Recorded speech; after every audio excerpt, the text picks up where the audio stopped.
March officially gone mad, hashtag I'm in my emo phase mom is finally here, and honestly after months of Amphorious wait and very obvious lore hints and speculations, March is finally out of her nappy nap and is ready to kill us bad. Hey, that rhymed. She looks amazing, and honestly any Astral Express member, except of course us, does look very pretty, and what I'm hoping for is that her gorgeous looks do match the kit and strengths that she might have. Does she have any strengths or weaknesses? Subscribe to not miss out on guides like these, and let's go see if she actually has any. With all the great characters and of course the Fade collab coming to Staril, you can barely afford to get even half of the characters you want. Luckily for you, Lootbar is here to help you out. Lootbar offers you 25% cheaper top-ups for both Genshin and Honkai Staril, with a bunch of big YouTubers already using it as well, like Raiden Shogun or Makeron Z. And if you'd like an example on how much you save by using Lootbar, here's a comparison with the Staril shop. You can save 21 euros just by going to Lootbar and using my link down below. And of course, let me buy something to show you. Let's get the 3280 pack for 39 euros instead of the 60 from the shop, and all I have to do is put in my UID and the server my account is in, and of course you're gonna click top up now, continue to purchase, select how you want to pay, and click pay now. After 3 to 5 minutes you will be getting your rewards, and I would like to mention that the top up bonus is also active for Lootbar. Again, make sure to use my link down below to save an additional 10% for your first purchase, and for newcomers to Lootbar you will get lots more coupons to use on your first visit and purchase. Since I am making a full guide on these characters like Evernight for example, I will simplify their kit for now so we can just have a look, and I will obviously go more into detail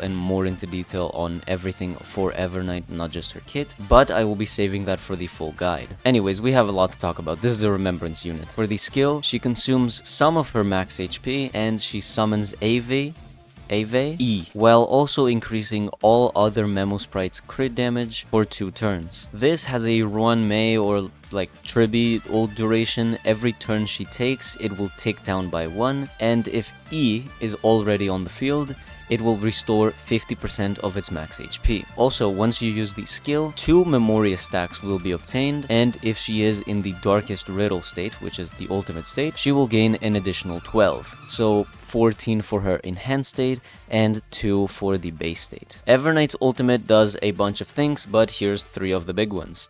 It summons the summon, it deals damage, and of course Evernight goes absolutely rogue. She enters the Darkest Riddle state, and during this form, all enemies will take increased damage, and the summon plus Evernight will gain a damage increase, while also being completely crowd control immune. This will also give her 2 special charges named Darkest Riddle, and the summon can consume one of them after using the enhanced summon skill. If Evernight takes a turn in the Darkest Riddle state without any of her special charges available, Evernight will be leaving that state completely. So make sure to do everything you can with Evernight before you leave that state. Before we jump to the important ones, let's look at the technique as well. It basically says it reuses the identical skill, so Evernight's skill is being used automatically here, and it will increase all of the summon's crit damage while also giving you 2 Memoria, which again is just the skill of Evernight, but they put the description here as well. Ending her part of the kit with her talent. This is obviously about the summon, and you'll see why later. It will always have AV summoned for the battle, and its stats will be 160 base speed and 100% max HP of Evernight, meaning Evernight and AV will have identical max HP, and AV will have 160 base speed, which is obviously a checkpoint for speed, so you can play a lot more times in Memory of Chaos. Every time either of them lose HP, their crit damage will have an increase for 2 turns, and they will gain 2 Memoria stacks, with this ability triggering once per target per attack. Once you reach 16 and above on Memoria, you remove all crowd control from Evernight, and if the summon is on the field during this occurrence, it will immediately take action, but you do need to use the enhanced skill right then and there, so you will be losing all of your Memoria stacks. But that is good because the more Memoria you consume, the more damage you will deal. Now for the summon abilities, I'll quickly go over them. The basic skill picks a target on its own to attack, but it will most likely use Evernight's recently attacked enemy to do that as well. But it will most likely use Evernight's most recently attacked enemy, and they will deal damage to them. As for the rest, every 4 Memoria you have, the damage will increase by a little bit, and every use of this ability will give you 1 Memoria stack.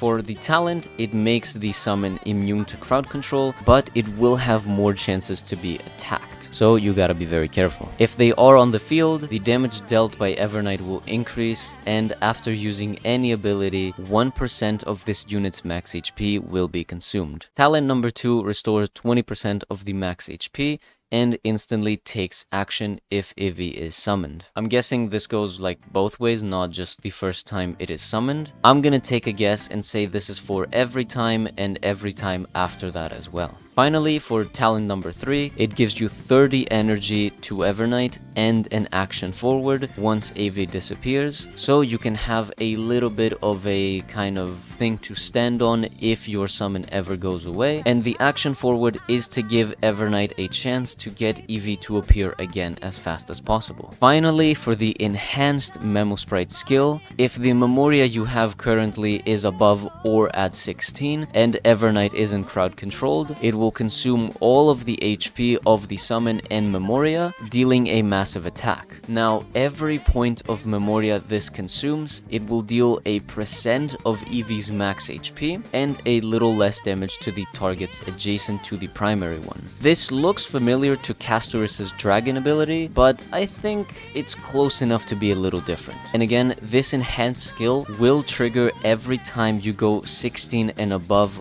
on your Memoria, so technically you can proc it 2 times, 3, 4, 5 times in a single turn without losing Eevee. Enough said about the kit though, let's take a look at the traces. Trace 1 increases both of their crit rates by a good amount, and after using the enhanced summon skill, the dissolving and do whatever it's called, 1 skill point will be recovered for the team. Trace 2 gives 60 energy and 2 Memoria once you start the battle, and every ally summon or Evernight ability that is used in the fight, 1 Memoria will be gained, meaning you like when Evernight plays because she gets Memorias when she attacks, but you also like when ally summons play because they also give Memoria stacks. Trace 3 tells you exactly what you need to do with her. When there are 1, 2, 3, 4 or more Remembrance characters in the team, Evernight skill additionally increases the summon's crit damage by 5% at 1, 15 at 2, 40% at 3, and 50% at 4 and above. These numbers can change very well, and we don't know that for sure, but I just wanted to show you what 1, 2, 3, and 4 mean in terms of like crit damage increase. Now, let's go take a look at her signature light cone to Evernight stars.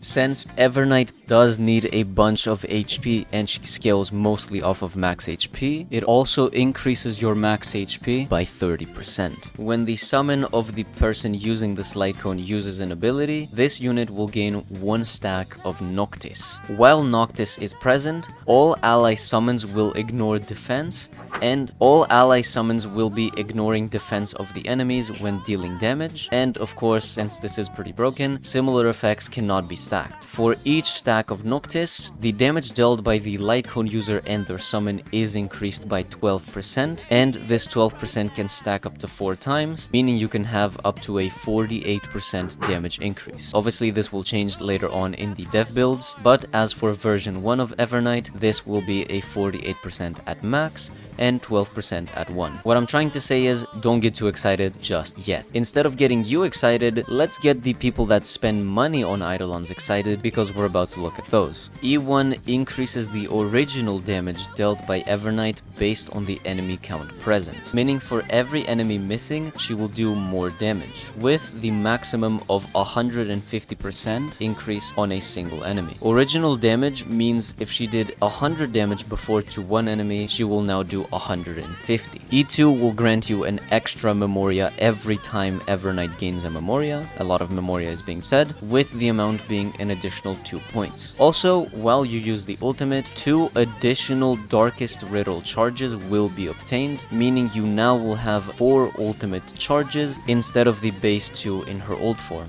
E4 increases the break efficiency of all summons on the field by 25%, if Evernight is on the field of course, and her summon obviously will gain Princess treatment, because why not? It will gain an additional 25% of break efficiency, meaning it will have 50% while the others 25%. Because Ave is much cooler and better since Evernight is the one controlling it. And lastly, for the coolest idol on 6 art in my opinion, it increases all type resbend by 20% for all allies while she is on the field, and after Ave uses the enhanced skill, the Dissolving Dew one, Evernight gains 30% of the Memoria consumed. To give you an example, if 17 Memoria are consumed, Evernight will gain 30% of that, which is 5 rounded up. It doesn't look very crazy, but think of Memoria as the main mechanic of the summon and of Evernight, so this will actually help you a bunch in proccing the enhanced skill 2 and 3 and 4 and 5 times, instead of just once or twice. It's not the most broken Eidolon in my opinion, there's definitely been way more broken ones, but I think this is a solid E6. For me, Evernight seems to be the biggest hype for 3.6, but let me tell you, Dan Heng's form is not even close to being left behind, almost being just as hyped as March is. But we will see what they do with that in the future, we will see if the buffs can keep the hype up for both of the units, and of course we will be taking a look at that in a future video when that information comes out, and of course we will look at a much better and more full fleshed out guide that I will be making around version 4 or 3. Subscribe to not miss out a video of mine, and have a great rest of your day or night, or ever night. Ha ha!